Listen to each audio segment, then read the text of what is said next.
In Skyrim, Khajiit are born knowing exactly what they're allowed to be. Thieves, beggars, drug addicts, Bretons, Argonians, orcs. Those are all foreigners in Skyrim, mistrusted by the native Nords. But none of them, and I mean none of them, are hated more than the Khajiit. From the mysterious province of Elsewhere, the rarest race in Skyrim are forced to wander around cities in caravans, selling whatever they can find, or, in dire cases, steal. They are tolerated for their skills in the illegal arts. They have a use, but no one trusts them. They have no home. With difficult grasp of a common language, the cats speak in third person. They make people uncomfortable. Strangers in a strange land, and only one of them in the whole country wants to be a mage. Elsewhere was on fire.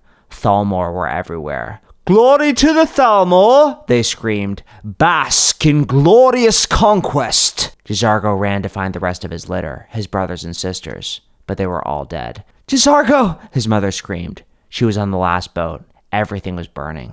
J'zargo jumped into the water. "You there!" Thalmor shot ice spikes at the boat of Khajiit. J'zargo could barely swim. He hated the water. "Hurry!" his mother said. Somehow he found his way to the boat. He clambered onto it, but it was too crowded. "No room!" one of them screamed. They pushed him back into the water. J'zargo smashed his face on the side of the boat. He floated into the water. Somehow he could still see the explosions, his home being destroyed. Something jumped in the water. Something pushed him onto the boat. J'zargo gasped for air. "There is room for J'zargo, please!" he screamed. "There is now," one of the Khajiit said. "She made room." J'zargo's stomach dropped in horror. He looked around the boat, but his mother was nowhere to be seen. In the water she splashed.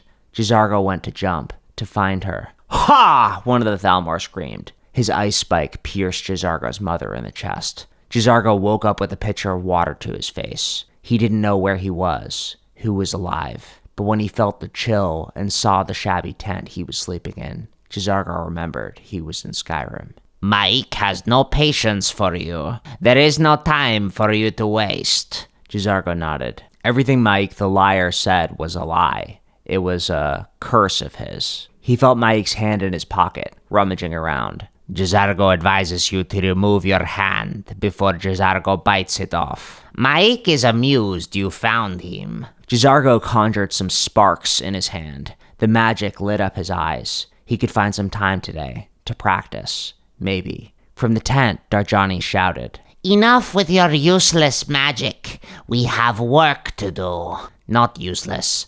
J'zargo will attend College of Winterhold and become a great mage." Maik laughed. "Yes, J'zargo will become mage at the wizard school." If Maik could say it, that meant he thought it was a lie. J'zargo's stomach grumbled.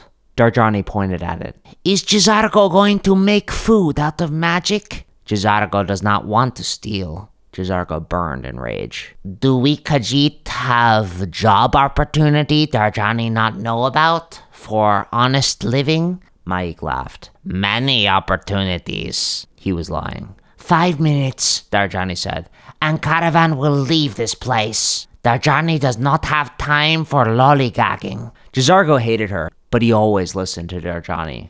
She was on the boat with J'zargo and decided to be his mother then. He would have died 1,000 times if she didn't teach him to survive. Unfortunately for J'zargo, teaching him to survive meant stealing. As much as he hated it, J'zargo had to learn.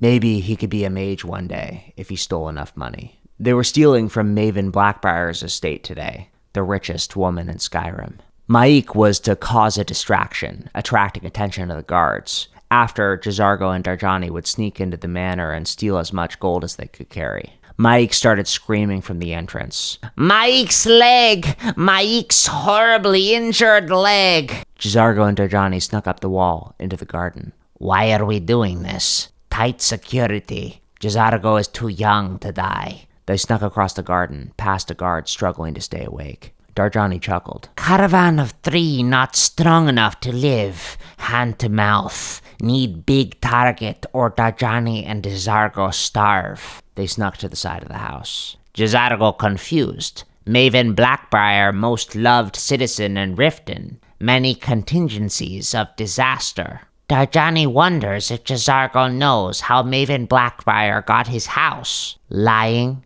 cheating, and stealing. Once you get good at being a thief, you just become a politician. Show Darjani your lockpicking. Jazargo hated lockpicking. It reminded him he was a thief. He used his picks and muttered under his breath. Surely Jazargo's spells would be more effective. Jazargo tires of inefficiency. Darjani punched his ear. Jazargo hissed. Jazargo is not a wizard, she said. Jazargo looked over from his lockpick to see that she was close to tears. If Jazargo becomes wizard, Jazargo will die. Khajiit good at sneaking and stealing. That is all. Jazargo wanted to argue with her, but deep down he knew it was true. He had some skill with magic, but Khajiit always stole. It was what they were good at. Jazargo picked the lock. The door opened.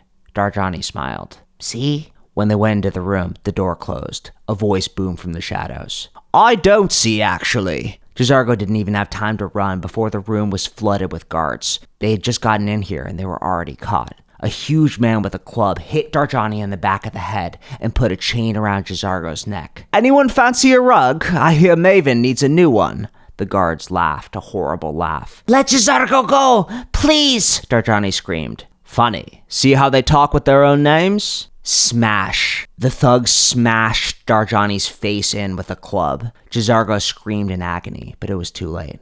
She was dead. Jazargo will kill you! The huge man smiled. I'm Cole. We're going to get to know each other real well. And as much as I'd love to give you the chance, he smiled with white teeth. Maven needs a new house pet. The thugs took Jazargo's clothes off and doused him in water and soap. Poor little kitty's all dirty. We're going to fix you right up for Maven. Jazargo tried to fight. He tried to use a knife, but they beat him. Jazargo tried to summon sparks, to cast a spell, but the magic didn't come. Darjani's words echoed in the back of his mind. Khajiit is good at sneaking and stealing. That is all. Finally, Jazargo was clean enough for the thug's standards. They threw him in a cage with food for house cats. Jazargo curled into a ball in his cell and cried. 2 mothers lost. Now, Jazargo was all alone. He wondered whether Maik was dead. Even if he wasn't, he was long gone by now. Khajiit weren't loyal, even to each other. Jazargo thought about the Thalmor who burned his town down. The way they walked, moved with magic. Such power. Jazargo could never have that. He was just a worthless cat with 2 dead mothers. He couldn't be anything. The torturer, Call, came to him. Taught him demeaning tricks, like walking on his hands and picking things up with his tail. Jazargo wanted to fight back, but he couldn't. Not good enough. What else can you do, cat? He said. Jazargo can do magic, Call laughed. Do magic? Really? Show us a spell then. Jazargo put his hands out. He breathed out and tried to summon sparks. Nothing happened. Call took his club out and hit Jazargo in the chest. Jazargo fell to the ground, coughing. You? He hit Jazargo. Are not. He hit Jazargo again. Magic. You're just a stupid, thieving cat. He smashed the club on the ground right next to Jazargo's face. The sooner you accept that, the happier a life you'll have, kitty. At least, until I kill you, that is. He slammed the cell door and let Jazargo rot in his cell. No one was coming to save Jazargo. Jazargo was going to die. He would die like his mother. He took a deep, deep breath. He remembered what Darjani taught him. Khajiit have gifts, stealth, and cunning. If he wanted to get out of here alive, he had to use them. That didn't make him a bad person. Jazargo's fingers sparked, lighting up the dark room. They sparked, just a little, just a small, infinitesimal spark. But Jazargo smiled. The magic wasn't gone. It was in him. Call opened Jazargo's cell door. All right, kitty kitty. Maven's got a real special event upstairs. It's time for you to show... Jazargo wasn't there. He was in the corner of the room, in the shadows. He'd picked the lock with his claw earlier. Call went into the cell, screaming. Sound the alarm! The cat's... Slam. Jazargo closed the door of the cell, locking Call inside. Jazargo didn't understand before, but now Jazargo does. His fingers sparked with electricity. Call's eyes went wide. Okay, your magic. I get it. Just don't... Jazargo shocked him. He shocked him and shocked him and shocked him until Call wasn't moving anymore. He was dead. Jizargo cut the collar off with his claw. It fell to the ground. Jizargo snuck out of the house's basement, upstairs, in the darkness, into the hallway. No one saw him. No one looked for Khajiit in the shadows, and even if they did, they couldn't find them. Jizargo climbed a wall above the party, looking down at Maven Blackbriar, entertaining guests, laughing, playing. Jizargo sparked his hands with flames. He could light this whole manor on fire. He could have his revenge. Jizargo thought about Maik running away. He thought about his mother. He sighed. Jizargo slipped out of the Blackbriar estate. Nothing but some stolen clothes from a dead body in a jail cell on his back. He walked up to a signpost. One pointed to the College of Winterhold. On this path, he could be anything he wanted. Mage and Khajiit. Jizargo breathed in and started walking.